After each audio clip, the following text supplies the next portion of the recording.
Je suis aventurier explorateur et c'est mon premier marathon des sables. Je fais des expéditions humanitaires comme l'année dernière où j'ai marché environ 6000 km le long du Nil pour amener des médicaments à la population africaine dans le besoin par le biais d'ONG locales. Pour le marathon des sables, je cours pour l'association AIDA, c'est des enfants, adolescents et jeunes adultes qui sont atteints d'un cancer.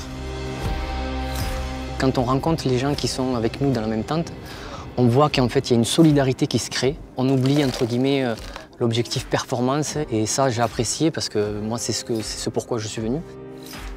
L'essentiel du package pour partir en expédition, c'est justement tout ce qui est sécurité, le sifflet pour justement alerter si on a un problème, le miroir qui permet justement de pouvoir donner un signal d'assez loin, la couverture de survie, la boussole pour l'orientation, le couteau super léger, le briquet. Et ça, c'est justement si on se fait piquer ou mordre par un serpent. Alors le plus important et l'essentiel à ne pas oublier dans une expédition, c'est Charlie, l'ourson. Chaque expédition que je fais, j'ai toujours une peluche. C'est mes enfants en fait, qui ont trouvé le prénom. Et ils s'amusent en fait à me demander tout le temps où est Charlie.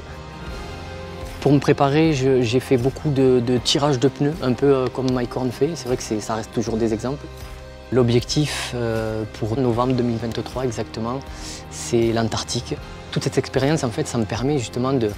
J'ai toujours cet objectif qui est très loin, donc qui est l'Antarctique, 1500 km à pied, en autonomie. Donc je vais me traîner en fait ma pulka qui fera plus d'une centaine de kilos pour battre un record du monde qui est détenu par un Américain qui s'appelle Colin O'Brady et deux pour un aspect environnemental et scientifique.